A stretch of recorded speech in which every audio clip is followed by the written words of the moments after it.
This is Katie. And this is Patience. And we're Gummy Buddies.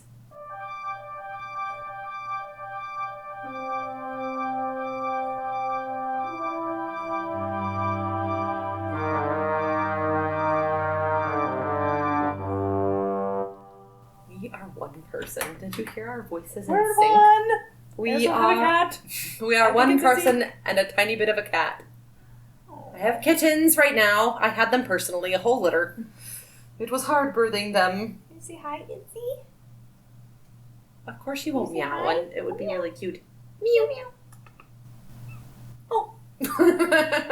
Thank you for your role in the podcast. She's like, I will take 600% of your Oh, it's all right. Ignore the bump. Okay, so we're going to do something different today. We wanted to play around with different formats. What? She's squinting at me. They're starting to climb the curtain. The kittens are climbing the curtains behind me. It's fine. Something new. Something new. Something bold. Something borrowed. You're supposed to say something blue. Oh my gosh. There are kittens attacking. Okay, this is going to be different.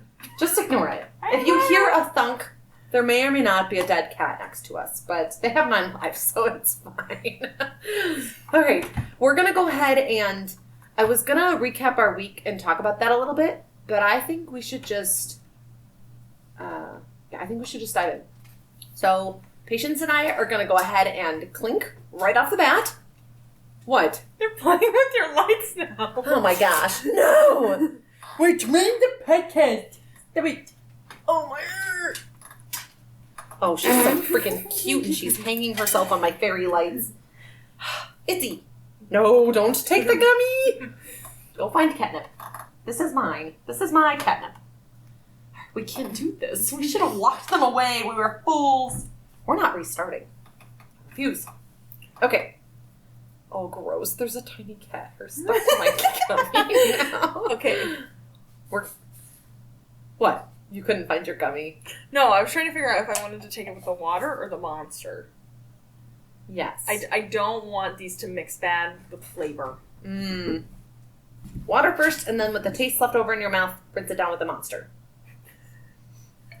It smells like...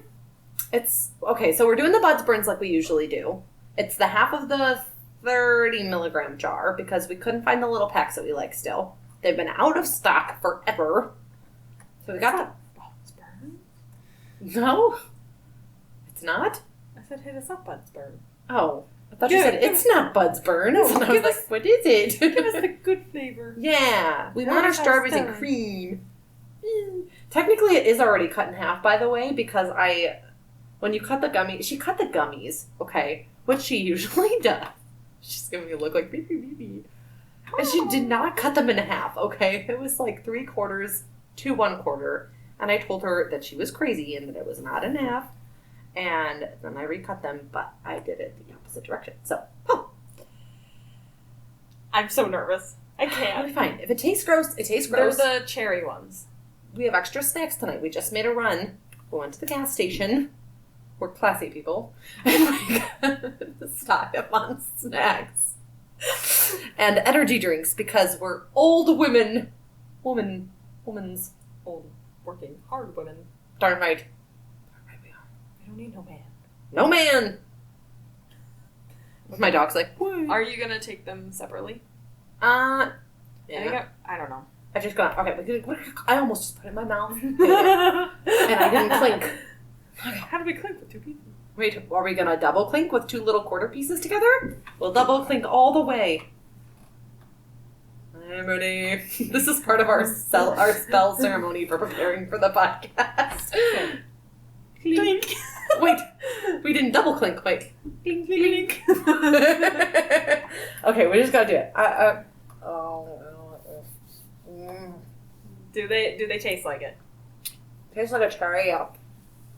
Cherry. I hate cherries to begin with. It tastes. Well, this isn't a good thing then, but a fruit snack, a cherry fruit snack. There are cherry fruit snacks. Or a strawberry fruit snack. Pretend like it's a strawberry fruit snack. I don't know. I just want to swallow it. Yeah. There's lots of men that will be emailing us at At gummybuddies.podcast@gmail.com. I haven't ate my gummy. Hold on. No, don't chew on that raspberry. No. Okay. No, All stop. right, I got it down. Stop. I haven't. Kittens. They're taking over the podcast. Tipper. Freaking Tipper. The animals are attacking us. I can do this. Mm-hmm. I'm mad I like to try to do this. Alright, I got my water down. Because they're too big to swallow like this. Yeah, I don't know. I chewed it up. I know you don't like cherry, but to me it tastes just like a... I don't know how else to describe it. I hate it. Be fine. Be brave. She's like... She's like chomping like a machine over here just to get it done. Skittles! Yeah, they're the wild berry ones. But you don't like Skittles. Or you like the wild berry ones. You want snacking already? No, I'm going to chew it with this last piece. I think it'll get rid of the grossness. Do you like our These are crinkly at summer session. I think if I eat it with this, I think I'm not going to taste it as much. Okay. Alright. Theory. Huh? Testing a theory. We're scientists tonight. We're experimenting on you people. You people. You listeners. The whole two of you. Hi, Katie and Patience. Okay. Better? Not as bad as... 1,000. I can't even tell that I just took a gummy. Good. Like, the Skittle berry overpowers it like 1,000. Like, interesting. Next time we do it, and there's ones we don't like, just gummy Skittles. Gummy Skittles. Like, swallowing, I can taste the aftertaste. But when you're chewing, all you taste is the berry flavor of the Skittle. And I so glad you had those. Past Katie knew I would need them. Because definitely the aftertaste, that's all I taste. Yeah. I know I haven't drank anything, but when you're chewing, and it has the same consistency. Like a gummy. Tell the people what you're drinking. I'm drinking a Purple Haze Bang. I'm drinking a Monster Energy Ultra Fantasy Ruby Red. It's your fantasy. Okay, I am so sorry for the background noises tonight. These kittens are just... If you would like one, let us know. We need to get rid of sale. that. For sale for the price of -$2. I will pay you $2 to take one of these kittens. The ones we like that were at least here. Like, here's Raspberry. Oh, they're playing with the ball. All right, so before this gummy kicks in, what time is it? All right, okay. 7 minutes. So, I'm going to dive into my story. We're going to do it different tonight. We've decided we want to add more pizzazz to our podcast. We want to give you guys content that is something that's like, something that has substance to it, not just fluff of us being idiots and goofing around, because we love that, but we want to have something interesting that you get to listen to, as well as our stupid shenanigans. So without further ado, we are going to introduce a segment in which we take turns each episode telling the other an interesting, wild tale that they've never heard of before. Hopefully. We didn't tell each other the subject, so I'm thinking that she hasn't heard of this.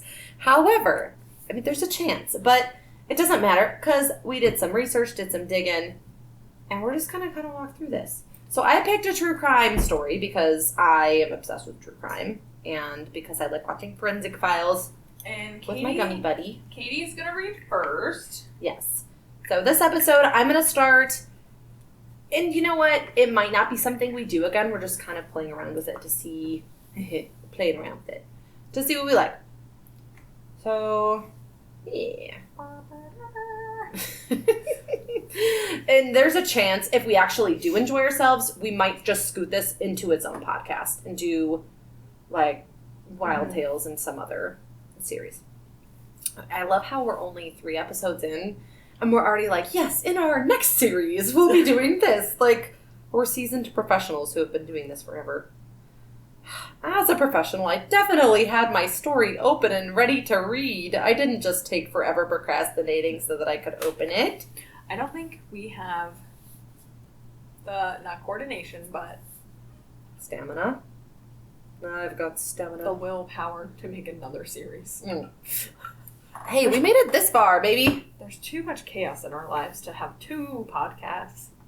Maybe in our so. dreams. Listen, make us go viral, and then that's what our job is, and we'll have time to do 2 podcasts. We'll just be high all the time. No brain cells. Who needs them? I know I don't. Okay. Why are you like... I don't know. I'm making a giant full circle. Oh my gosh. Real quick before we start, you're going to hear us say full circle probably like 600 times tonight. I don't know why. And the ring light is a circle too. I don't know why, but we keep on saying full circle when we get high. And it's because we keep on tying our conversations back into past conversations. And it just always feels like everything comes full circle. Mm-hmm. So we even made like a little salute. Maybe we'll show you like a little TikTok that one day, not tonight though. Just doing the salute. We were in the gas station the other day and we were parked across the parking lot from each other and we just looked at each other and just did the salute. It was great. Maybe that's why at the Casey she didn't like us. She thought we were flashing gang signs in her Casey's. Not on my turf. I go near this. Labyrinthine. Turfs. Oh. The crypt. That's another story for another night. Time, yeah. Future Katie, tell past future patients to tell the labyrinthine story. Okay. Interesting story of the night. Here we go. All right? I got to get through this because I don't want to get high and be telling this story because I want to be respectful of the story. Okay. All right. We're going to start by taking you back in time. It was May 12th, 1947. We're talking pinup girls and a world just barely recovering from World War II. Oh, when I was doing my research, I feel so stupid. I found out what a pinup girl is. Like, you know there's the pinup girls, but I didn't know why they called them that. Do you know? No. I said a thing where I just shake my head and I don't say anything. But no, I don't know. I'm just podcasting by myself over here. It's fine. Secretly, patience doesn't exist, and it's just my other personality, and I'm ventriloquist. What if this is you just in a coma? Your whole life is a lie. Okay. I am not high enough for that conversation. Okay. So it's actually from the barracks, like in the army barracks and the boats and everything. I'm looking at what a pin-up girl. You don't know what a pin-up girl is, period. Like the picture, like, just so I can tie what you're saying to it. Okay. Do that. Why are they called this? It's because they used to pin up pictures of their pretty ladies at home in their barracks and stuff to look at. And so they'd have these beautiful women on the walls, and it would remind them of home. And that's where pinup girls came from, was from the war. And I thought it was so special. And I feel silly that I didn't realize that's why they're called pinup girls. I kind of forgot cameras existed back then. That's like when I found out that they had pictures of the Jack the Ripper murders, remember? And I was like, patience, they have pictures. And I remember traumatizing you and showing you the pictures. And I was like, of the one chick that was like, it was so sad. In the bed.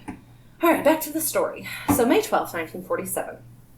On this spring day, it was then that an absolutely gorgeous 22-year-old bank clerk from Toronto named Christina Mokan, or Mokan, couldn't find the pronunciation, and I dug, okay, eloped and finally married the man of her dreams. Jack Kettlewell was a handsome veteran she'd been going steady with for a few years, and it seemed that marrying him was absolutely everything to her. Everything. But all good things must come to an end, and this one definitely came to a very swift end, because 8 days later, late on the evening of May 20th, her body was discovered lying in the Severn River in Canada, just a few yards from the smoldering remains of their honeymoon cottage. And the mystery of what exactly happened that night remains unsolved to this day. Nobody knows. So I'm going to tell you this story. We're going to talk about it, and you can speculate what you think is true. Is there an ending? Like, do they know who did it? Tip or die? The mystery of what exactly happened that night remains unsolved. Oh. To this day. Where's your heart? I wrote this, and I worked really hard. Itzy is just sitting I just didn't know if you were going to, like, you know how, like, murder mysteries are? Like, we're going to have to figure it out. It remains unsolved. No, it's like, if this is a complete, no one knows what happened. It's just such a convoluted story. There's so many bits and pieces to it that you just have to speculate because no one knows. I don't like to speculate. Oh, I like the truth. You love speculation. I You do it all the time. Okay. Now, Christina's family would have been happy for her if it weren't for their... Oh my gosh, my dog! I'm going to murder him. Is that Tipper? Yes. Tipper, go lay down. I didn't mean come in here. Oh, I'm going to kill him. Death. His collar, it's like...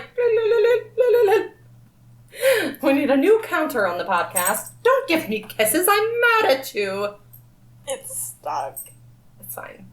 Okay, I'm going to continue with my story. Christina's family would have been happy for her if it weren't for their concerns about the odds. What just happened? She was climbing the curtain. The animals are distracting you way too much, and they're attacking us. Stop it. Tipper. Oh my gosh. Hang on. We're going to pause for just a quick second so I can murder my animals. I'll be right back. Okay, we are back. The kids. Animals? Yes, they are dead. We quarantined them. I think I got all of them. There may be one wandering around. Stay tuned. Maybe that's a good one. Back to the story yet again. It's fine. It's fine.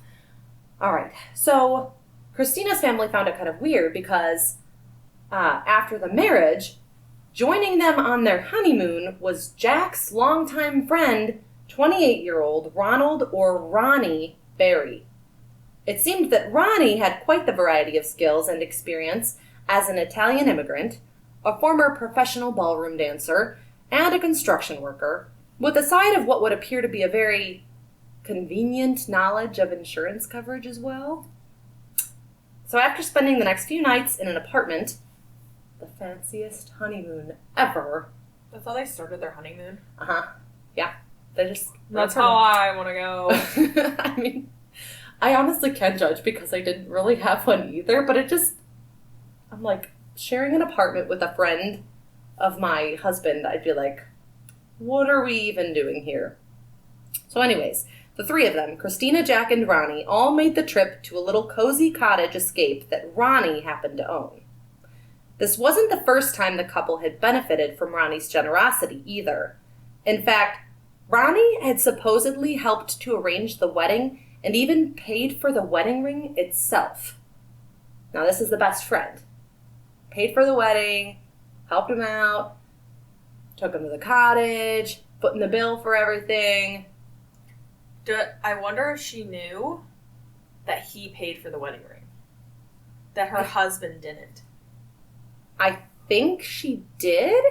I think she knew that Ronnie was kind of sugar daddying the whole deal because of, like, more that you find out later. But, yeah, it makes you wonder, like, especially with the ring. It's like... I mean, like, did she pick it? Would you want a ring that like, someone else bought? TJ had bought for... Yeah. Or because, that, like, it's not special. Like, did he pick it out for her? Did the best friend pick it out just for her? Like, was he secretly in love with her? Like, it just doesn't make sense. That right there is already weird. Well, and there's so many conflicting stories with this whole situation because even the wedding ring, it's debated on whether or not Ronnie actually bought the wedding ring for Christina or if Jack borrowed it from someone else. Because there's rumors that he borrowed it from, like, a married friend of his, but a lot of places say that the ring was worth as much as $13,000 in today's money. Just for the ring itself. This is a stupid question. What? How much do rings go for? You know, I haven't been proposed to, so. Hashtag DJ, you suck. Okay. Is that a lot for a wedding ring now? $13,000? Holy mother. I can't even comprehend. I think most people that actually have money, I don't know anyone that has money. Holler at us if you have money. We're not after it at all. I don't know. I think they can go anywhere from $200 to $2,000 to $20,000. It just depends on how many diamonds and how much gold, how pure, how many carats, how many onions. It's an engagement ring? Or the Well, wedding technically ring? it was a wedding ring. But I don't know if she had an engagement ring They're and a wedding so ring. pretty, though. Okay, stop ring shopping.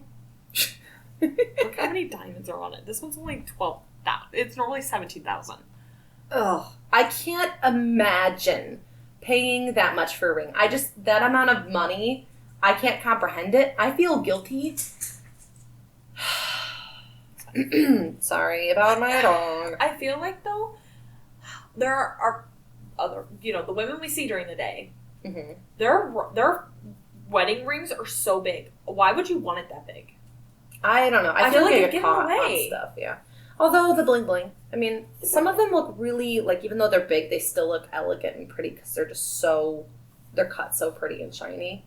I'm happy with fake jewelry. As long as it won't turn my finger green, I'm good. Like, my wedding ring, I'm divorced. My wedding ring was a cheapo $200 one, but it was still white gold and it had diamonds in it, and it never once turned my finger green or anything. So you can get them for pretty cheap. But back to the story again for the 13th time. So yeah, no one knows for sure what the situation was with that, except for Jack and Ronnie. But either way, it was really odd because after everything happened, they never did find the wedding ring. It just completely disappeared. On the morning of May 20th, so this was 8 days after their wedding, mind you, apparently Ronnie decided to just step out for a little while. He was going sunbathing, he was going for a stroll. He left the cottage, left the newlyweds alone for a bit. Thought he'd give him some time. All right. He comes back, and everything was in chaos. Smoke was coming from the cottage, and when he went to investigate, he found Jack unconscious or dazed, just completely not with it inside the cabin, and he had seemed to suffer from some kind of head wound. So Ronnie grabbed him. He brought Jack outside to try and revive him and get him to safety. And then he looked everywhere for Christina, who he said was nowhere to be found. That's his story. As for Jack's side of the story, he claims to have no recollection of what happened or what even caused the fire. He doesn't know. He says he and Christina sat down. They sat at 11 o'clock. They went to have lunch together. And after that, it's so a was blur. the house on fire, or was it like Yes. like a fireplace? No, the cottage was on fire. Okay. And he was knocked out. So, And Christina was gone. haven't you heard those stories where, like... Spontaneous combustion? No. That's for you- another episode. This is so stupid. I think it's because we watched Forensic Files too much. Did you say Forensic X-Files? No, Forensic Files. A new show. I would watch it. In there, they talk about there's a certain spot on somebody's head that if you hit it, it can make them, like, not remember anything. Mm-hmm. Like, that specific spot. It makes me wonder where he got hit in the head. Like, what if it wasn't even, like... Or does he remember and he's just lying? Like, Who it makes me knows? wonder. Maybe he really doesn't remember? I don't know. Certainly someone knows something more than they're saying. But later on that evening, after Ronnie had taken Jack to the hospital, had him treated for his head wounds from the fire, and for a possible drugging because he was out of it, the owner of a nearby boathouse happened upon Christina's body in the river. Mind you, the cottage was on a cute little island and you could only get to it by boat. So Ronnie had to take Jack, get him on a boat, take him to the car, take him to the hospital. So it was this whole ordeal because they were really tucked away by themselves.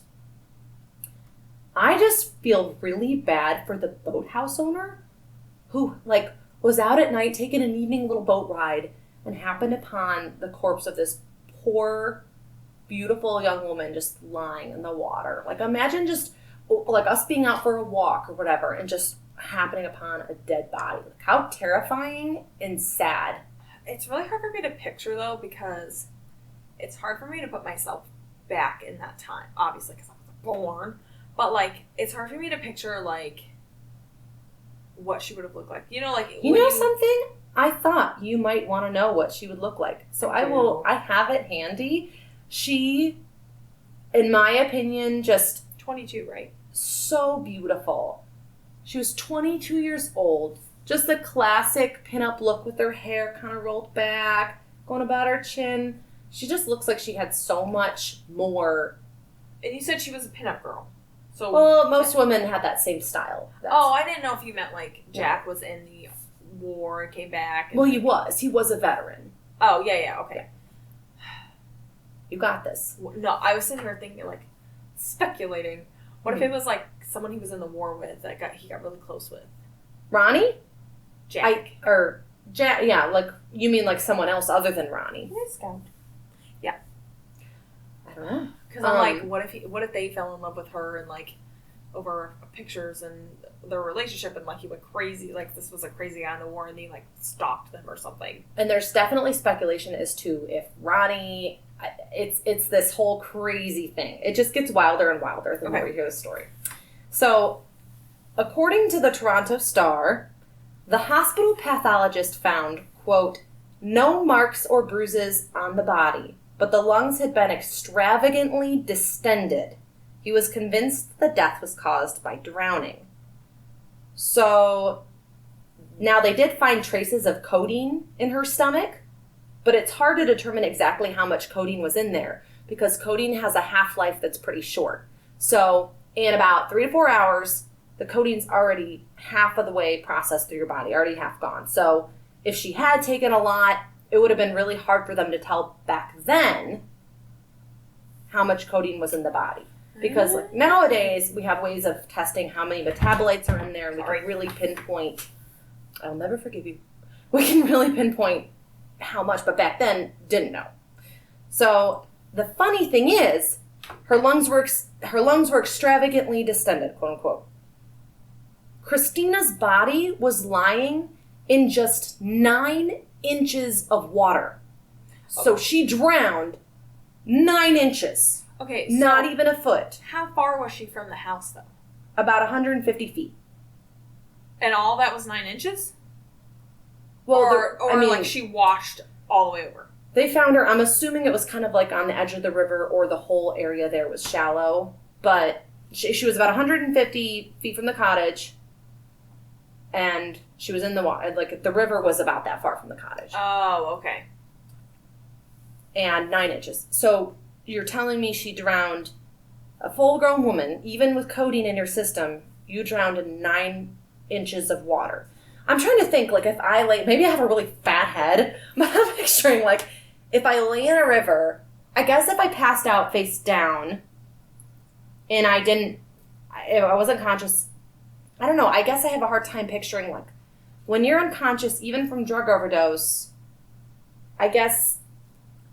How does your body not just naturally roll over and try and, like, get air? That's what boggles my mind. Well, I think it's because she didn't die from the codeine. I think it's, well, you know, in, like, ODs, I'm not an expert, but, like, you lose all brain function. Like, you just don't function. Like, I think it's like being in a coma and you're just slowly dying. I think that's what it would be like. Like, you're just, like, sleep paralysis, but you're dying and you don't know you're dying. I mean, yes. Because it's like... It's just wild how she ended up a whole 150... Like, granted, that's not very far in the grand scheme of things. But she got to the river somehow and drowned herself, either on accident or whatever. See, when you were talking, what I thought you meant, you said that, like, the house was in an island on a big lake. But then that lake, I thought, connected to a river. Does that make sense? I mean, maybe. That's why I don't know. To be honest, I didn't look at a map to see exactly where the cottage was on the river. They did rebuild it, though. There's, like, a cute new one in its place. I would want to go there. You're immediately thinking of staying there and seeing if it's haunted, aren't you? Yep, that's what I thought. She wants to stay at a haunted place so bad. What if we did that for, like, a live event? That'd be so much fun. I would love it. Just, like, staying there and being forced to deal with spookies. No. Sorry. They're scout. There was one kitten remaining. So, after the incident, after the whole thing happened, Jack got his help. The police ended up questioning Jack for 3 hours about what had happened, and Ronnie for 13 hours on what had happened. Oops, sorry. This kitten. But Ronnie had a lot to say. The police opened up a full official inquest and left it in the hands of the jury to decide whether or not Christina's death really was an accident, quote unquote, funny, or if foul play was involved. So on June 19th, almost a month after the tragedy, Jack and Ronnie were summoned to the courthouse and were swarmed by a crowd of onlookers who had been feverishly following the story through the media. So they weren't in jail. They were just free roaming. They were free roaming. The together? Like, were they still like buddy-buddy? They were still buddy-buddy. They were still talking. Okay. Everything was like, oh, this was sad. It happened, but they weren't running. They were just like, they were just there. The police were like, this is really sketchy. We're going to do a full-on investigation. We're going to open it up. We got to see if this is a murder, if it's an accident. Huh. Here's something that really bothers me, okay? There's pictures online of Jack Kettlewell signing autographs for women that were in front of the courthouse. Picture of him sitting there, like, holding a notepad, kind of, smiling a little bit, signing an autograph. And I'm sitting there thinking, your wife, your brand new wife, who less than a month ago married you and died 8 days later, she's dead. And you're at the courthouse signing autographs? So, did this case go, like, publicly, like, nationally? Yeah, it just blew up. It just blew up. It just blew up. So there were, you know how those crazy women, we were crazy, but not like that crazy. That's a different level. But why would you sign autographs at the inquest when you're under suspicion? Like, I don't know if they were trying to prove, like, hey, we got nothing to hide. I can't. I want to know what he looks like. He isn't bad looking. He's, From 1947. I know those people are dead now. I bet. Like, they could still well be alive. I can tell. Or the real murderer could be alive. Confess now before you die. We're just going to threaten every murderer out there. There's nothing dangerous about that at all. All right, so this is what Jack Kettlewell looked like. That's him signing an autograph with women. Yeah. Behind him, is that the guy? So Ronnie, yep, that's the guy behind him smiling. That's Ronnie. You can Google, the pictures are, they're all over the Googs. The Googs. Yep. Hold on, I want to look at this other picture really quick. Jeez, patience. They look suspicious. I bet they look like frauds. I bet you people, like, in the cases were like, they look suspicious when we're sitting there loading our arms full of, like, cookie dough bites and chocolates. They look suspicious. They look like they drowned a woman and burned a cottage down. You know what's funny? Okay, so if you look at those two pictures of them, it instantly made me think of Home Alone and the two intruders. They're just creepy and weird. Oh my god. I feel like that was them. Oh, okay. Okay, keep going. So at the inquest, at the courthouse, C.P. Hope of the Attorney General's Department, what kind of name is that? C.P. Hope. The initials back then were so cool. Like, a lot of them did like 2 initials and then a last name. C.P. Hope. Oh, I want him to be my attorney. H.P. Lovecraft. Exactly. All right. This cat is... Do you want to pause? I can go get cookie dough bites.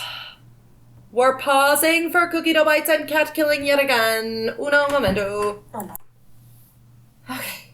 We for sure have all the kittens. Oh, wait. So C.P. Hope. He brought to light some damning evidence that called into question what kind of role Ronald Berry played in the young couple's relationship. According to Hope, Jack Kettlewell had admitted to having had, quote, unnatural relations with Ronnie. In other words, they had been sexually intimate with one another at some point in the past or were currently in a relationship. When you look at the 2 pictures of them, you wouldn't even pick, like, that doesn't come to mind. It just doesn't come to mind. I think the reason is possibly because in that time, no one was outed. Yeah. I totally just gave misinformation. You know what I mean, though? Like, typically, it was hidden. There's the traditional American man and the American. This isn't even American. Well, it's Katie, I'm a level 1, 2. Not 12. I gotta focus. And Okay, this. Okay. keep going. Christina deserves me to... Okay. She's gonna haunt us now. So in court, Cuddlewell tried to take back his admission. He said that basically he was just going along with what the police seemed to be pushing him into admitting. Although Ronnie himself even admitted to as much, but he acted as if it were just like a small experiment from a long time ago. Like, oh, we just tried something years ago. It's not a thing anymore. It's not like we're in a relationship. It was just a one-time thing. Ronnie just downplayed it. So at any rate, it would appear that Ronnie had an interest in protecting Jack's happiness, like, no matter what. He was his bestie. Apparently he was like looking out for him. Whether or not they actually had a relationship is no one will ever know 100%. Sorry, I just had my throat do a thing where it wanted to burp, but I didn't let it because I love you. So Ronnie had kept some of Christina's darkest secrets away from Jack. Now, Jack knew that Christina had some mental health issues. Oh, man. So she had reportedly been acting out, and not for the first time. She was, like, crying, having, like, fits and episodes. But what Jack Kettlewell didn't know was that Christina had actually written a total of at least 3 suicide letters and had supposedly tried on 2 other occasions to kill herself. The first time, she actually poisoned herself. How? Okay, 2 questions. Mm-hmm. Are these letters that they found or that Jack and Ronnie found? Like, did the police find them or did they find them? Because, like, how long ago was it? What, like, is that true? Like, did they write it themselves and make it look like her? I can answer those questions. I did my research. I was such a good student. I'm a student of death. Okay, Katie, calm down. You shouldn't be thinking about death. So, the first letter. The first time she poisoned herself, right? In the letter that Ronnie introduced at the inquest. Mm-hmm. In her letter, she complained of feeling like Jack would never propose, all right? So she wrote, and by the way, before we get any further with this, before I forget to tell you, they had a Crown expert, a Crown, like the Canadian Crown, their government's, you know. They had an expert look into the handwriting, and they said, no, this is Christina that wrote these. So take that with a grain of salt. I guess if they say an expert says she wrote them, and we just have to take that at face value. So she wrote in the first letter, okay, this will be the best way out, as I cannot bear to see another girl have him. This was before they got married. Okay. Okay, sorry, you gotta remind me. How long was it before they got married? Years? No. This was like a matter of months before they got married. Mm-hmm. Okay, calm down. Don't be so psycho. No sympathy dead. for the dead. Rest in peace. She really is going to haunt us. No, she didn't get chopped up. No. That's a different Sorry, podcast. we're not laughing about the dead. We are, because we're horrible people. Continue, sorry. The second time, towards the end of April, she cooked a meal for herself and Jack, and both of them got very sick. And then Barry got the medicine to help him feel better. Of course, Barry's so helpful. But in that letter that he introduced, Christina had written, when you love someone, you really love him, and I know there's no one for me but Jack. And if I cannot have him, I do not intend anyone else to. I waited, as you might say, in the hope that Jack would ask me to marry him, but I now realize I am just a passing fancy. So, apparently, she tried to poison herself and Jack and kill Romeo and Juliet. Mm-hmm. No, that's like really a forced. different. Yeah, well, it is different, but I mean the poison, so I get the poison for Cusco. After all of this, Jack supposedly was in blissful ignorance. He said that when he proposed to Christina, he had no idea about any of that. He didn't know about the letters. He didn't know that she was trying to kill herself. This makes me want to know how Ronnie got a hold of them, but Jack didn't. You know what I'm saying? Yeah, his best friend. Yes. You just had those lying around as, like, blackmail? Yeah. Yeah. It bothers me. It bothers me. Okay. So in the final letter, it was sent to a friend that Christina had lived with for a while. So it wasn't just in Ronnie's possession. This was sent to someone totally different. And it was just as haunting as the first two. It reads, Ronnie is in the boat outside somewhere. By the time he gets back, everything will be all over with. He must have been afraid something would happen because he's staying an extra day to make sure we go back to Toronto with him. I'm sorry, but I still don't get why Ronnie didn't tell Jack about the suicide letters. If they were written and Ronnie knew about them, why would you not tell your best friend that his fiancé or about to be fiancé was suicidal and possibly trying to hurt him? It just doesn't make sense. So I know the Crown expert said she wrote these letters, but it just seems so... How could you not tell him? Especially when they're that close and he's doing all these things for him. I don't. It drives me nuts. I could never. If your fiance came to me and was like, I want to die, Katie, and I might take patients with me, I wouldn't sit there and be like, well, that sounds like a plan. Let's go bowling. It's... Okay. You need to be on the same wavelength as me before you finish the story because my, not seclusion, that's not the right word, my speculation. She snapped at you. Okay, so high me is just my brain. What level do you think you are?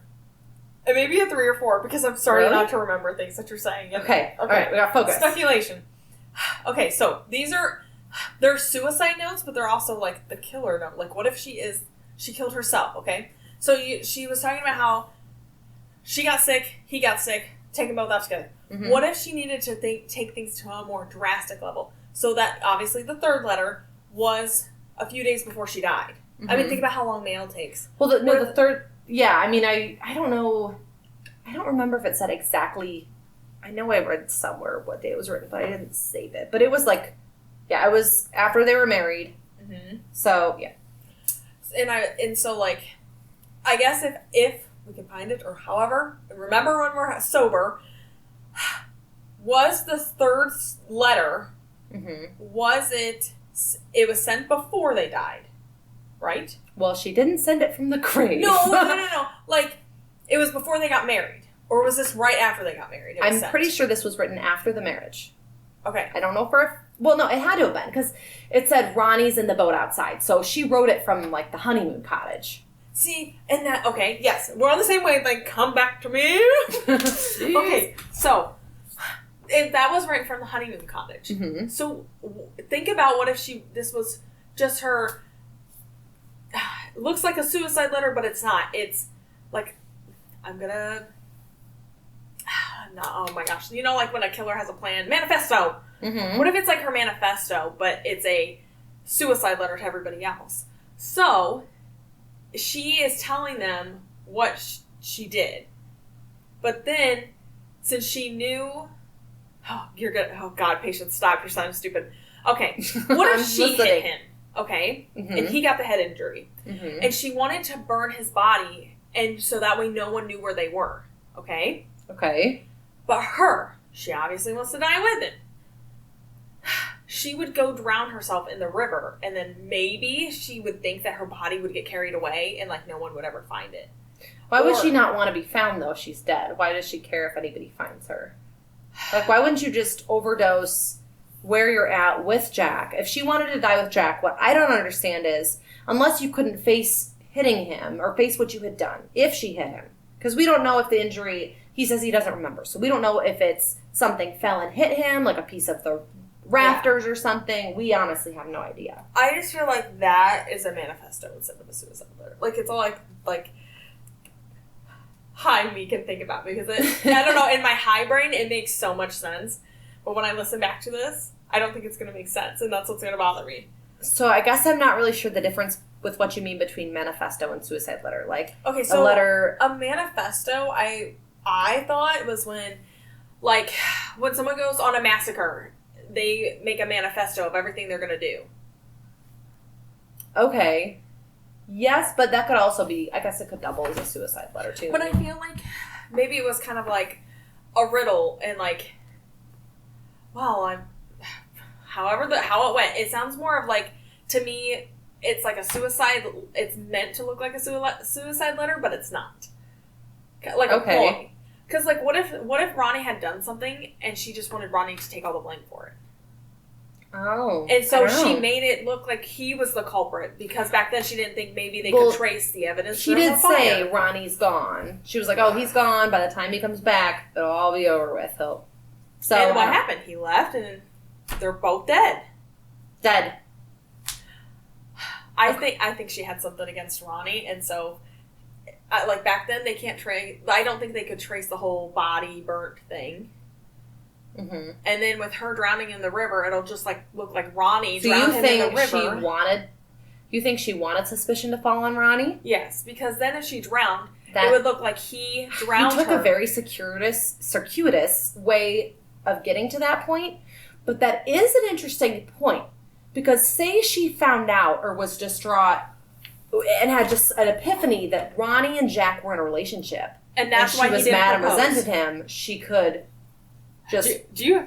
Well, I wonder if anyone else says this because I feel like I'm a genius. Well, that is a theory that... I mean, as a matter of fact, Hope, in the inquest, he brought up. He's like, hey, I'm not trying to rag on you guys for your unnatural, quote-unquote, choices.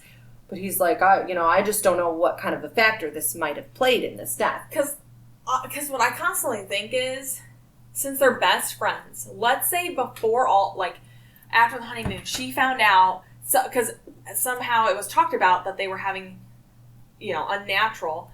So what if she caught wind of it and she thought Ronnie was going to... I just realized you ate all the cookie bites and I didn't get one. I'm sorry. I'll go make you good cookie. No. Hold on. I'm in a really good trench of thought. Patience, sober, listen. Trench? You're a trench of thought? Okay. You're the trench stalker again?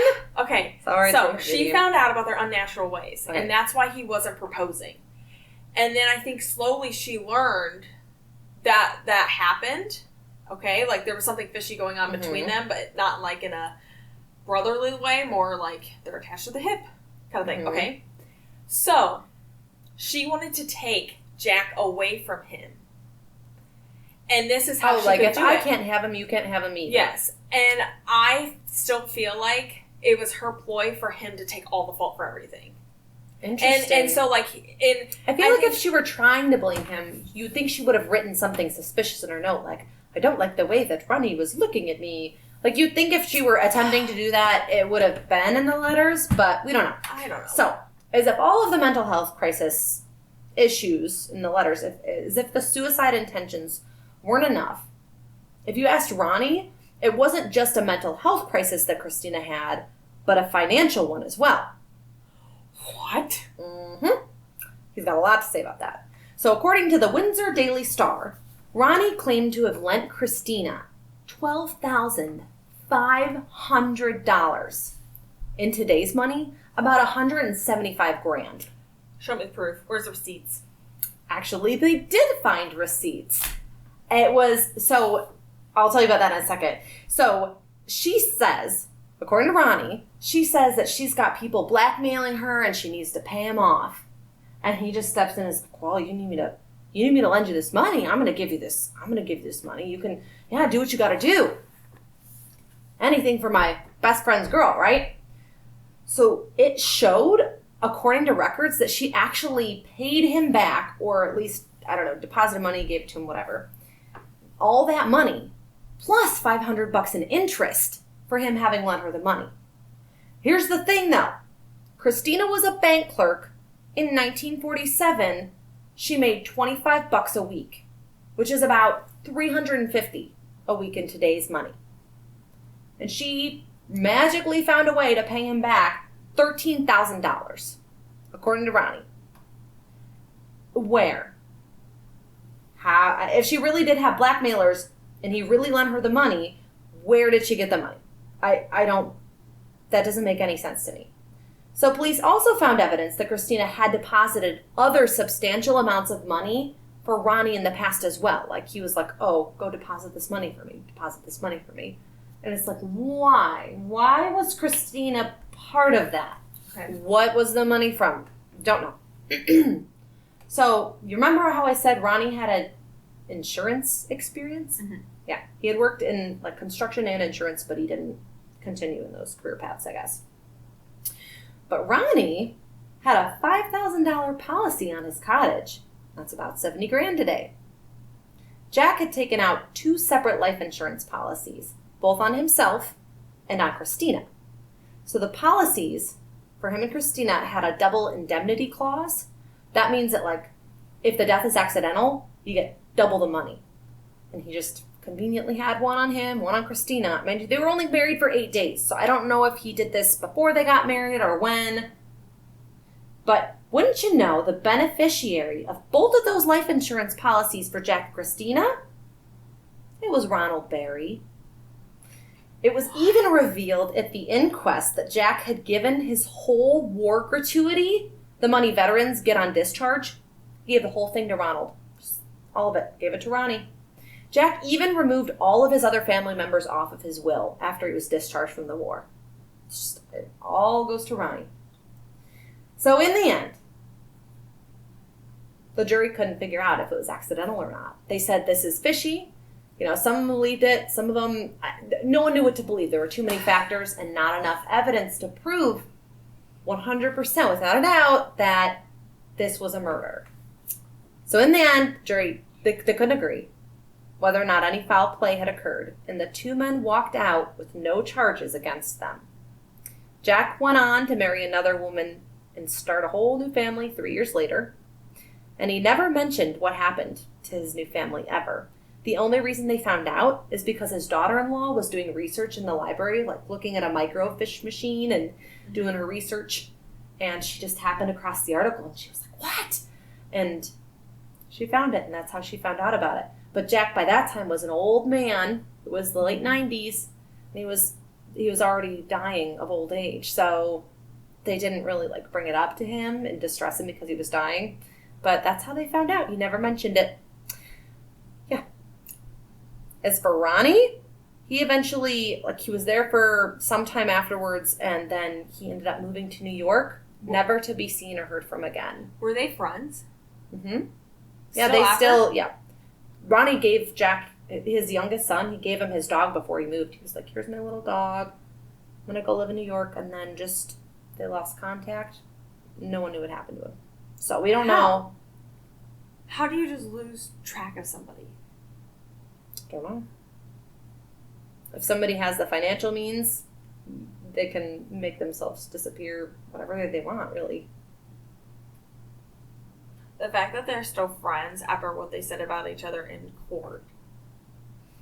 Like, if you were testifying, like, against me, like, oh no, this, that, like, we wouldn't be friends. Not testifying, but, like... Well, and it wasn't them pointing the finger so much. It was just...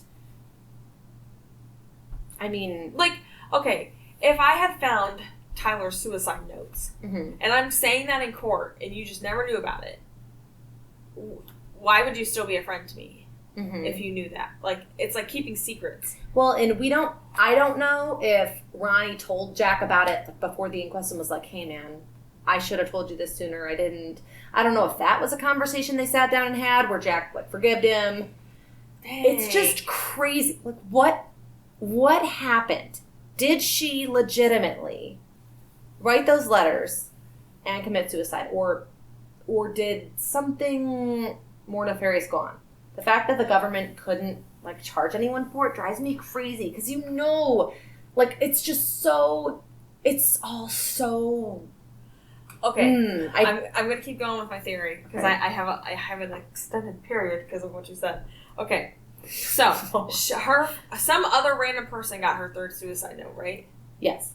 What if it just so happened... What, was it her best friend? Like... It was a woman that, like, she was living with this other lady for a while. Okay. I was going to say, I wonder... Oh, patience, don't lose a thought. Stop spiraling! Oh, no. We're going to do a level check in a minute. Okay, so... The third suicide note, where was I going with it? Come on! Okay, Oh, I can do this. You've got your hands on your hips like, I am super patient. I'm like a 7 or an 8 because I can't even remember the thought I just had. Third suicide letter, lady she was living with. Okay, somehow. Gunslinger Katie is out. I just gunslingered you. Oh no, it came back. Pew pew. Okay, so somehow Ronnie got a hold of that letter from that lady. Maybe he was snooping at their house or something, and he was already suspicious. It didn't say that Ronnie, like the police made it sound like, or the way I read it, it wasn't that Ronnie turned in that letter. It was that either the woman came forward or the police were digging into people that Christina knew and found it. So that... Because my theory was if he somehow got a hold of it or he knew about it or caught wind or something, maybe he was like saying to like Jack, like, look, I'm going to tell you, she is crazy. Like, these notes, they're not stupid. Like, because maybe he didn't believe him back then that like, she was trying to kill him. And so then he's like, no, something's going to happen. Like, and then maybe what if he predicted it was on his wedding night that she was going to do it and make like a final gesture. Mm-hmm. And that's why he's like, oh, I'll take the insurance out. Do this, do that. The insurance is just... See, I have questions that I couldn't find the answers to. They're probably out there, but I actually spent like over a couple hours doing research on this because I was like, I want to find out all the bits and pieces. I want to get proper resources. So, like, I don't know. I have so many questions. Like, I want to know scientifically, like, okay, about the codeine in her body. Did they test Jack's blood and for sure find out if he had codeine in his body? I want to say one place said that he did for sure have codeine in his system. But if I were Jack, and if I were a murder Jack, that may or may not exist, I'm not saying he's a murderer for sure, I'm just throwing things out there. If I were murderer Jack, I could just take some codeine to make it look like I was drugged. Drug her. Kill her. I would take out the insurance policies on myself and her to make it look like I was trying to prepare for both of us, when really... What if it was just like a 3-way triangle of they all just want to kill each other? And then all of their plans fail, and then they just... Well, it makes you wonder how much Christina knew. It goes back to, did she know about their relationship? If they did have a gay relationship, was she okay with that? Obviously, she wasn't okay. If that really was her that wrote those letters. I don't know why I question it, because it was like an official government man that read these letters and said, nope, it's her. But it's still... The fact that she was like that, is that the reason that, like, does it just make sense that they did the insurance? Because they knew she was, maybe they really did know. Maybe Jack knew she was suicidal and was like, well, I'll take out this insurance because I don't trust her. Like, I'm trying to picture if my spouse, like, it seems so cold-hearted to be like, yeah, he may die. Better prepare for this. Like, I don't know. It's like, which came first, the chicken before the egg? If the insurance came... The egg came before the chicken. Okay. You said that so quiet, too. It's because I saw it in the video. You're doing the thing.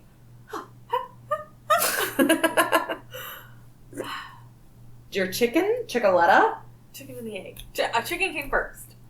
You said the egg. Neil Tyson. My man. My dude. Okay. He was talking about how his theory... Oh, I'm going to blow your mind. Okay. I'm ready. Okay. The egg came before the chicken because the egg was dropped from another species. And it evolved into a chicken that was... Yep, because of mutation. Yeah.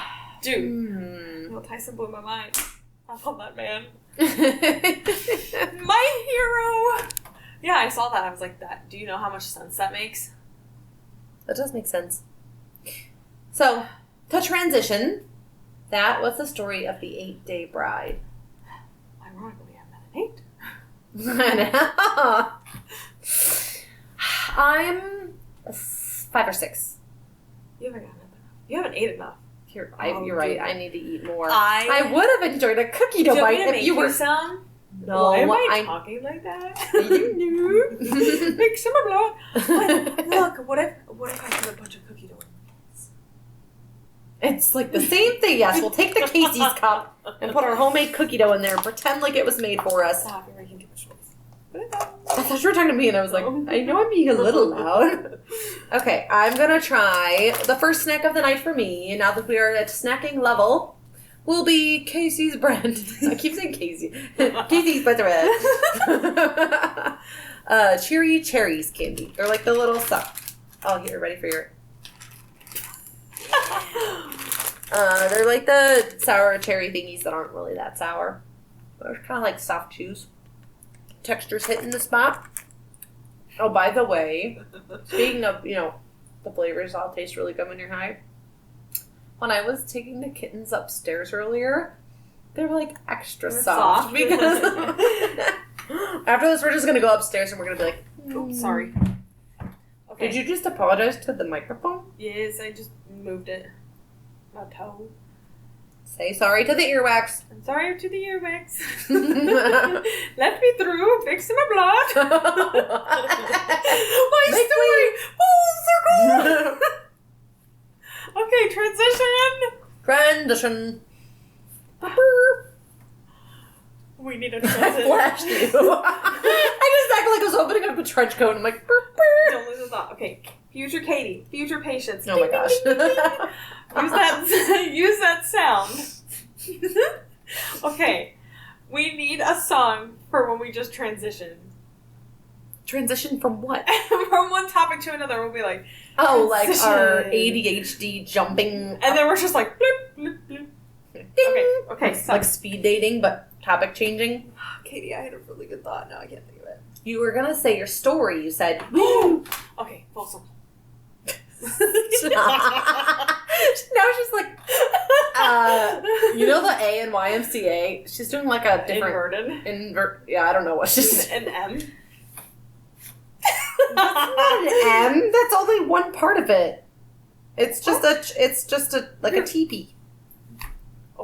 Okay, hold on. Stop. Sidetrack. My story. I had a spider in my ear at work today. Well, I woke up with it in my ear. And then I was like, I probably killed it. And then the clinic couldn't get me until 1:30, and I was like, I'm going to the ER. And the spider was like a pea size. It was gross. And then the doctor, old man, he like squirts a bunch of the solution in my ear, and then he ruptures my eardrum. You're a doctor. You're supposed to help people, not make them worse. This is against your code. So now I can only hear out of one ear. And I think it's even harder to listen. Because I hear you it's talking. Hard enough having to listen to her turn on and on. I can let hear alone without a ruptured eardrum. Talking, but in my head, because I have no sound, it's like I'm talking to myself. I'm so loud. Really? And you're so quiet. It's so weird how that works. The horchata hits the spot so good right now. So that's my story. It's a sad story. Mine was a sad story too. Second time I have had bugs in my ears. Not that I'm a dirty person, but like, why? She's just out here. She has like a whole farm in her person. It's so weird. Yeah, I was making the joke. I was like, what is it about you that bugs just flocked to your ears? Because she had, like you said, you woke up, again, it was when you were sleeping, right? Mm-hmm. And then you woke up and there were just like a whole bunch of little, like the little ones. I don't know. I never saw them. TJ did, because I was like, there's something in my ear. Like, it's, because like when they're in there, it tickles. Mm-hmm. And then like if you kind of like cuff your ear, like, when you go to shake it, mm-hmm. if you just cuff that little piece in, you'll hear like it's like a little light squeal. I have a funny related story. Oh. So, it's just about the ear thing. Oh. You're too excited. Calm down. This isn't that good of a story. Okay. So, it's one horchata. Oh, nothing is as good as the horchata. Shout out to Little Yellow Taco Truck, Father us. So, one time I was sitting, I can't remember where I was at. I'm pretty sure I was at work. It was not the library. That would have been really traumatic. But I was at work or something. And I'm sitting there. That was an ant that was just crawling on me. Oh my gosh, why? So when I was scratching my ear once, and like you do the thing where you shake it, I was doing it like really, really, really rapidly and rough like a dog. And I was like, oh, because I had such a bad itch deep down, and I didn't have a Q-tip or anything, and it just, in that moment, I needed to itch it. So I'm sitting there and I'm like going to town. I'm like, yeah. I'm like genuinely look like a dog. Yeah. And someone across the way looks at me and they're like, what are you doing? And I was like, what? And they're like, I heard that from over here. And I never knew that people could hear it when you did it. I always thought it was just loud in your own ear. And I didn't know that people could hear the that you're doing. Like, I always thought it was just silent. Like, if you put your finger on your cheek and you wiggle it really rapidly, it doesn't make a noise. So I didn't realize, like, I thought I was wiggling it with it shut. And I didn't think it was making any noise. But apparently, all these years, I've done that all the time. Like, really fast over and over. Wait. Future Katie! Hang on, what does it sound like? I don't know. Because I've only ever heard it in my ear. I've never heard anyone else do it. So it's like... I'm like, enhance that future Katie! Our new transition is just the moment our eyes locked when I'm just intently, like, finger screwing my ear. Yeah, I knew that. I didn't know you could hear it. Like, I've never noticed other people make that noise. Maybe I'm just a dog. Oh, my other bug story. That you're going to say your butt story. And I was like, what? I don't need to tell that. No one wants Bravo about our butt stories. That's a different episode. Another series coming soon. Okay. So, because I've had ants in my ears, before I got the spider, I was at work. I'm sorry. I really wanted the last of the horchata. Oh. So, before the spider got in my ear, like a few days before, I have a coworker, I got a June bug out of her hair. It was disgusting. I had it cupped in my hand, and it was crawling, and I was trying so hard not to scream because we were standing out in the middle of this hallway, in a meeting. And I grab a tissue, and it just about flies off, and I caught it, and I squished it with my fingers, and I wanted to vomit. Because I don't like bugs, because of the whole ants thing. I was so proud of her, because she is terrified. I'm not kidding. My house, it's really, really old, and so there's a lot of windows where bugs will, sneak in. My house isn't full of bugs. We sound so gross. Sometimes it's stupid. There's, I don't know how, but every once in a while, there'll be a moth randomly flying around the room. And she freaks out. Cute little baby moth, and she's like, get it out, get it out, get it out. So the fact that she was always like that, and then just was a freaking boss today, and just went shrink and snatched it right off the girl's hair barehanded. It was like a mega mom moment for you, where I have to protect her. And then to crush it, because I was like, I can't just let it go out. I have to entrap it and kill it, because I'm in the middle of the hospital. Because we're killers. So it was me at the cottage that day. It's so gross. But now, since the spider thing happened, what if it's because I killed one of his kind, God's kind, and he's like, well, face the wrath because you killed an innocent instant June karma that you killed the June bug and now spiders are in your ear. Yes, because what if it's that June bug wasn't doing anything, and then it's retaliation that they got me. You know what? That's a great viewer question. What's an instance of instant karma that you've seen in your life? What's a thing where you just know you had to pay the price for what you did, or you saw somebody? That time when I was driving and I the jerkwad sped past me and then was speeding really bad, and then he was passing illegally, and then immediately after the intersection a cop pulls up and pulls him over, and I got to see it, and I was like, oh, it was so, you always want that person to get pulled over. And I got to see that in my lifetime. I'm so proud. It was great. It was everything I dreamed it would be. Vengeance was I want to experience it, because I'm half the time when people do that to me, I'm like, oh, I hope a cop gets you right now. That would make me feel so satisfied. Mm-hmm. And then when it comes to fruition, right? Beautiful use of the word. Gold star of the night. I want to. I feel it'd be almost euphoric, because it's man, your wish just got granted. It was great. Oh. Although one time, now that I think about it, because one time I got a ticket where I wasn't speeding at all, and that guy zoomed past me. And in my head, I was like, you should get a ticket. Look at you. You just did that in front of a cop, too. And then, because the cop was parked in the middle of the highway, it was 2 lanes on either side. And I just remember thinking, like, oh, you're going to get a ticket, you're going to get it. And then the cop pulled me over and said I was doing the speeding. So the exact opposite happened to me one time. So maybe the universe was like, oh, we feel bad this happened to you. It comes full circle. Yep. Doesn't everything. So that was our rant of the night about road raging yet again somehow. I need food. I need food. I don't know what I want. Food. You need food. Food. Good. Speak them up. Oh, I'm so sorry. My foods. What? I want food though. Stop, patience. Shh. Okay.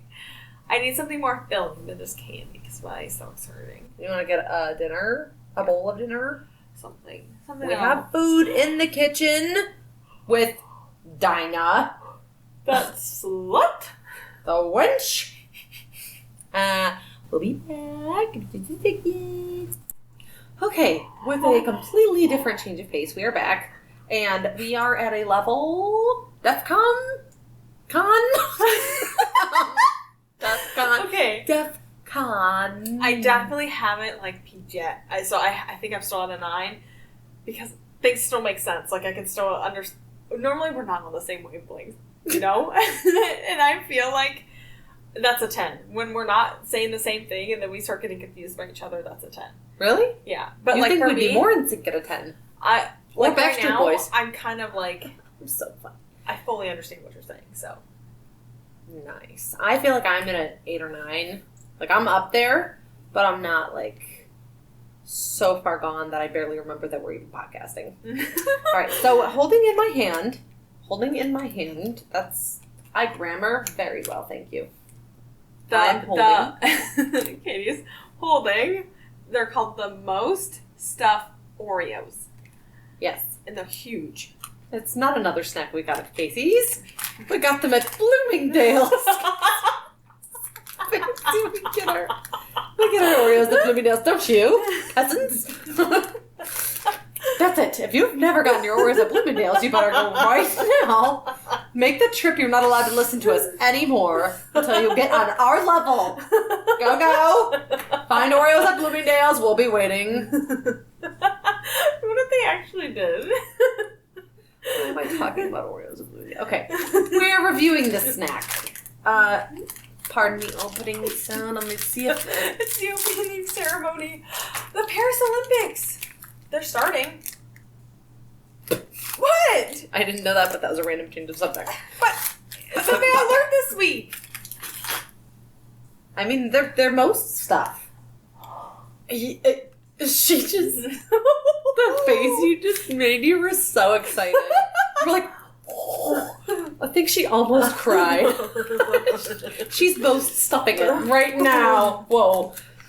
We can't show that on this podcast. That's another series. Full circle.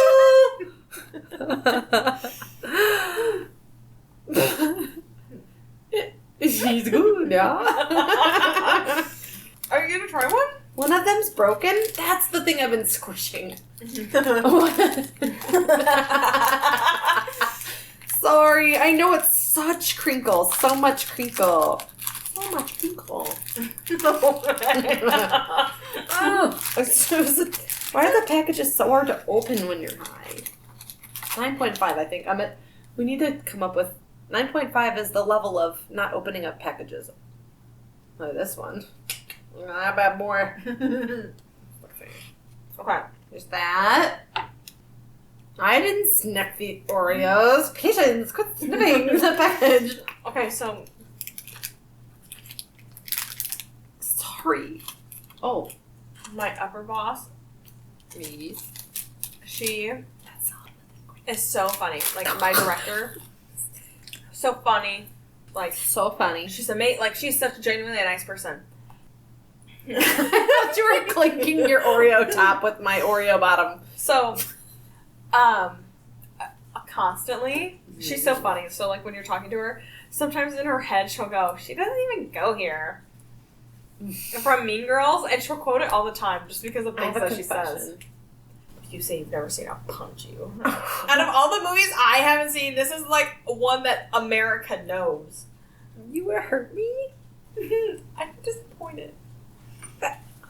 Okay, hang on. She's disappointed. Hold my screen. Hold my screen. I was trying to think, what's the thing? Hold my purse, or hold my earrings. What's the thing people say when they're about to get in a fight? Hold the lever, crunk. Actually, pull the lever. I don't even know why I said that. I don't want to look at my dinner list. I need to tell on patience. 10, maybe? I might be at a 10. Patience. She has this really big, long... Okay.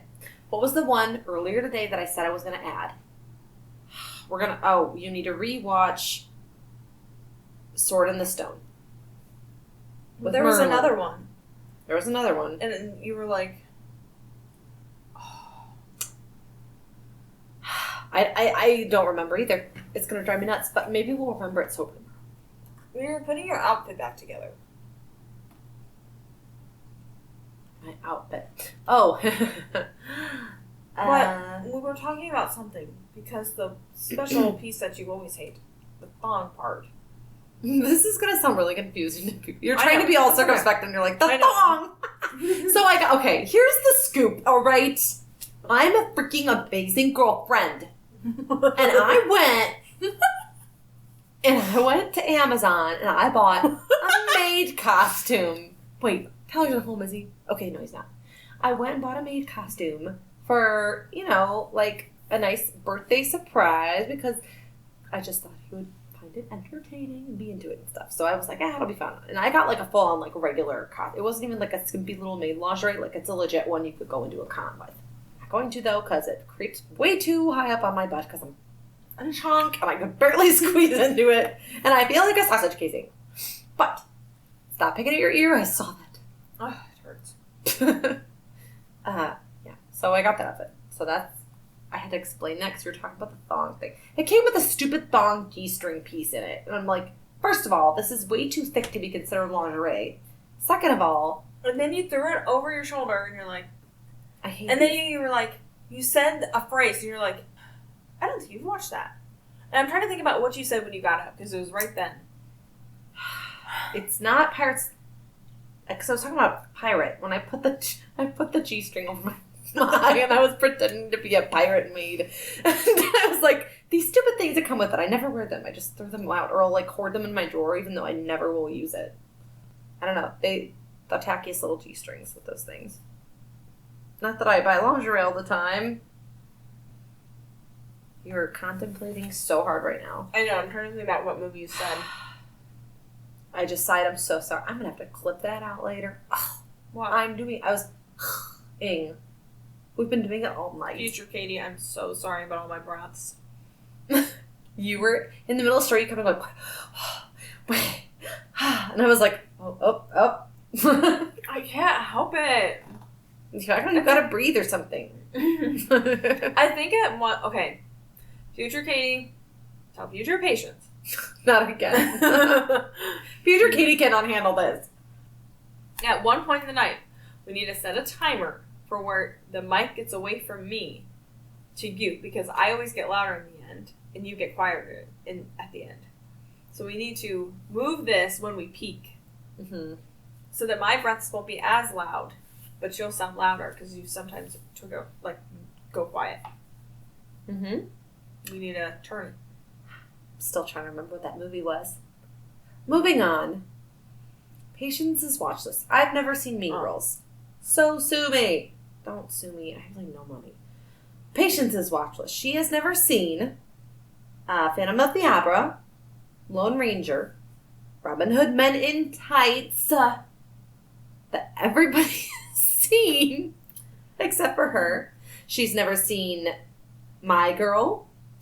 She's never seen Men in Black.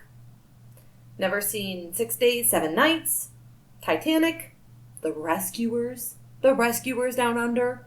Are you even a Disney fan? Do you even Disney? Sword in the Stone? Rewatch, though. Can't blame me for doing a rewatch, and I remember some of it. So, one movie I have not seen. And out of all Yeah. of these, that's right, feel the outrage, people. Put it on the list, but in quotations, put Katie didn't know. Ah. Katie did. It. Okay. Full circle! TJ named you that in his context, and I'm like, you're such an idiot. He named me Full Circle? Katie didn't. Oh, wait, no, he showed me that. I don't know why I was thinking he named me Full Circle.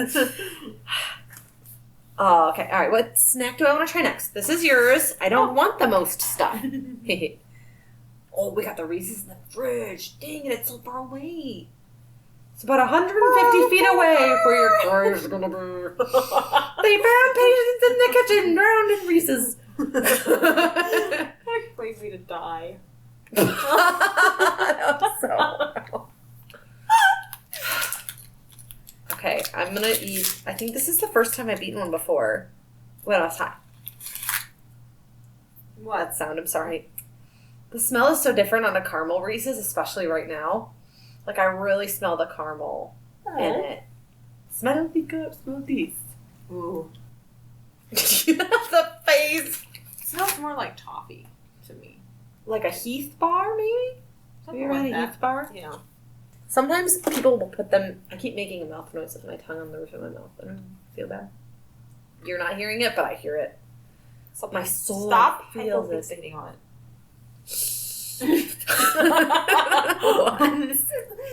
Batgirl! Oh, okay. Move on. Well, I'm holding 2 of these. Were you going to have one? Heath. I like when people put these in their fruit salad. Or they'll like have a Jell-O marshmallow. I didn't know they did that. Or like taffy apple pudding stuff. They'll put Heath bars in with apples and peanuts. Or I know somebody used to do Snickers bits in their Jell-O salad. I've seen that. I've been just clinking my Reese's together and it makes me happy. Ooh, I'm grinding them like gears. I'm a machine. Robot kitty. Why was I an Indian robot? You know what? I don't care. The thing earlier, we got up and I was like, Mr. Roboto Domo. Oh! And now you're robot. I was robot earlier. We both have robot personalities. We're robots. We are robots. Compute. They need robotic names. Okay, what? Perfect transition to the silly questions. Let's load up. We got silly questions at the ready. No! Oh, I thought it was my Reese's. It was. No! It's under here. Yes! Okay, silly questions. If you were a robot, what would your robot name be? I'm going to come up with one for you and one for me. Write these down. Or notes. We have notebooks we got. Oh my gosh, we gotta stop saying it. No. It could be a drinking. Just imagine years from now, people are listening to this and they're like, you know, the drinking game. Or when you listen to Katie and Patience's podcast, and every time they say full circle, you have to take a shot. And you get trashed in 10 minutes. Hold on. Yes. Write this down. I am trying to, but this pen sucks. So, okay. There's lipstick here, but it's there. All right. Full circle drinking game. Okay. Yes. Not just a drinking game. So one night, you get high. Mm-hmm. And as many times as you say full circle, the next day, when you drink, since you're not like, you know how we don't get high the next day normally, we'll drink instead? You act like we do that every time. But you know what I mean? We're such pretty girls. Yes. So then future us has to take shots. Like when we listen us. to... Okay, alright. Do you know what I'm saying? So we could... Future us playing game... That sounds so obnoxious. Like, because like, we could make ourselves drink so much more because that was the rule of the game. You know what I mean? Mm-hmm. That was a good... I'm at a 10. My genius thoughts, they're coming to me. They're just like, there are pictures in my mind that just flash. Future us playing games from our high us. Do like, for example, shots. Full circle. Full circle. Or like every time you heard us say like a random noise, you'd have to take a double shot. Oh, like our celebratory or our funeral. Although we do the same noise for celebrations and funerals. I know. We need to see a therapist about that. Like, every time we do something that's, like, obnoxious to us. Okay, we need to get back to the silly game. Silly game. But that was a good silly game. Oh, that's a great game. But I meant the silly questions. Yeah, I didn't pick any. I like how you just are like, yes, I didn't do that. Moving on. Okay, silly questions. You were going to do the pink one, right? Mm-hmm. So, I did the noise again. Take a shot! All right. I'll start off while you're doing that and looking at it, okay? Mm-hmm. If animals could talk, which would be the rudest? I know my answer already. I'm trying to think. Do you want me to go ahead and tell you mine? Sure. So, the turkey. Remember how I told you, I don't think I've said this on the podcast before because we've done so many. So I was driving to work one day and I had to come to a stop because where I live, there's a lot of wild turkey everywhere and they were in a herd. A herd, right? A flock? Herd. Turkey? We need to look this up and get back to ourselves. Turkey, flock, group. Is that what you're Googling right now? Oh, dang it. I was trying to give homework to our future selves. So I had to stop my car in the middle of the road because a giant flock of them wouldn't move out of the way. Yeah. And so I rolled my window down because, like, my ex-husband, had tapped on the horn and they wouldn't get out of the road. And so I rolled my window down to yell at them and try and, like, scare them off of the road. I was like, move out of the road to the turkeys because that's something I do. And then they all just stopped. In the middle, all of them just stopped and turned and looked at us. And just all of them in a group in chorus were like, and they just looked at us and gave us the dirtiest of looks and just continued walking on their merry way at their own pace. But the fact that they all stopped in unison and looked and talked smack at us, that is the rudest freaking animal, in my experience, at least in traffic. Thank you for coming to my TED Talk. That is a good one. I can think of something that I would find the rudest. Like, I think it's rude when your dog wakes you up. But like, dude, I'm puffing really hard. I even noticed I've been doing it. It's driving me nuts. You almost did it again. I know. It's a little hard to breathe. My ribs hurt, and I my breathing ain't the same. Right, the same. So I'm like breathing really heavy. Stop. Do you want to read number 2? And we just pass it back and forth? No, I have my question. Puff, puff, pass? Ooh, I never ate the Reese's. Oh. Yes. All right. Excuse me. We're just doing really great things for the people. Okay. We could do like a couple of questions each and then go ahead and wrap it up, you think? Yeah. Yeah. Okay. Mine is, went away. It went bye-bye. Can you cry underwater? Wait, it's supposed to be like trivia or silly? Silly, like, do you think you can cry underwater? I don't see how you could. Now we need to know the answer. Is there an actual answer? Well, yeah, someone's going to know if you can excrete tears. Excrete? Yeah. And that's usually peeing, but you excrete sweat as well. Okay. Focus, Katie. No one's going to know. Someone's got to know that. But I would say the water pressure, I guess it depends on the force of your body's outward production of tears versus the pressure of the water on them. So, Katie, I would think you can cry underwater. I'm about to blow your mind. Okay. You know how we always do things in unison? Mm-hmm. And I know this is going to sound crazy. Okay, I'm got my notebook. When you just said that answer, I was reading what it is on here, and you were saying the exact same words as what I was reading as I was reading it. Well, like about the pressure from your eye pushing it out versus like, what? Am I psychic? Or did my NPCs run out of content again? When I say NPCs, I meant my writers. Yeah, almost word for word, I was like, that's so weird. That's freaky. Really? Read it off. I don't believe you. And what website was it? Better recognize our source. Okay, so I'll read it first. It says, yes, you can cry underwater because your tear glands, or something glands, like the actual doctor term, are still producing tears while you're swimming. And when I was reading still producing tears, you had just said, since your body excretes tears, or which is like another word for producing, you like said it at the same time as I was reading it. It's so weird. Oh, just producing tears. That's all it was. But yeah. So it wasn't the whole theory, like about the pressure.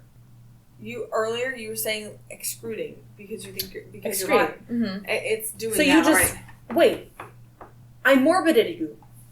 Morbided. What happens to me? It happened to me again the other day. Yeah. I was listening to the podcast and they said, oh, what word was it? It was the word Jill. They had the name of Jill. And I looked down and it was one of the names at my workplace that I was reading. She said Jill, and it was the person's stuff that I was looking at that said Jill. See, that's what just happened and that freaked me out. Our writers suck. We need new content. Good content, preferably, would be great. Thank you. Talking to Universe writers. Universe. Oh, we were gonna come up with a name for ourselves. Remember? And oops, I did the noise. I'm not doing the throat clearing. Now I'm doing this. At least I'm huffing still. It's okay. You're huffing. Future Katie. I'm sorry. Don't hate me. Jeez. I know you're gonna hate me. I'm huffing so hard. I can tell. Stop saying I'm huffing. Let's go ahead and talk about those things we real quick before we forget. The things that we learned this week. So I have here in my notes. One moment, please hold. I have here in my notes. I didn't know this, over the almost 7.5 years we've known each other, whatever. Something else I learned this week was Patience's crippling fear of the oven that prevents her from adulting. I didn't know she was scared to put items in a hot oven, and that she always she always asked somebody else to help put stuff in the oven. I didn't realize she had a fear of that, and I learned that today. One other thing I had written down here was I learned that dragon fruit trees are a lie. No matter how many Minecraft mods say it, apparently they grow on cactuses and not on trees. So, dragon fruit, cactuses are a thing. Yeah. Don't think it. Is that why it's called isn't there like a fruit called cactus fruit? Yes. Is that what that is then? No. Dragon fruit's different. Huh. More do you know. Doesn't it look like the fruit on Dreamlight Valley that are on those memory trees? I think it sort of does, because I know the inside's white with black little seeds. Got weird, red, not scales, but Yeah. So, yeah, okay. All right, well, do you want to do any more? I know I said a couple more questions, but I'm thinking this is probably a good time to transition. So I'm going to say a little message for my future self. Katie, this week will be rough, but you've already lived through it because you're a boss. Literally. You are doing amazing things for your home, and you're a good friend and a good parent. Keep up the good work. The end. Love, Katie. Love, Katie. XO. Okay. XO. Okay. And then what's... we had to write it on a sticky note. It's okay. You can wing it. I'm not going to wing it. We sound like we're in an intervention. We're like, here's my confession with our beepers. That's the difference between those two noises. Stick to the plan. For the sad thing, you go brr, brr, brr. That's a sad one we do. But then for the celebration, we're like brr, brr. See? Oh. Yeah, we thought we were making the same noise. No, I can't. No, it's hard for me to think. Okay, we got it. Let's go ahead and wrap up this peppy. Good things. Good things. Go you! Future patience. Go you. You You're got doing this. so good. And I cannot believe you took Katie out on a fun dinner date. You did so good with that. Future parents, take Katie out on a fun dinner date. You did great. You're working so much overtime. And you're frustrated, but past you knows you can do it. You're right. I'm an idiot. Shut up, Katie. Okay. All right. So anyhow, if you remember that story about instant karma, and if you remember that you had a fun little tale about when you experienced instant karma in a good way or bad, email us at gummybuddies.podcast@gmail.com. That's right. Yeah. We are on the TikTokies. Oh, we should get Talkies. Write that down. The snack. Talkies. TikTok and Instagram. Mm-hmm. It's just Buddy Gummies Podcast. Mm-hmm. So reach out to us. Tell us your stories. Tell us what you want to hear about next. But either way, no matter how you reach out to us, thank you so much for listening today. Thank you for being amazing. And thank you for being our Gummy Buddies.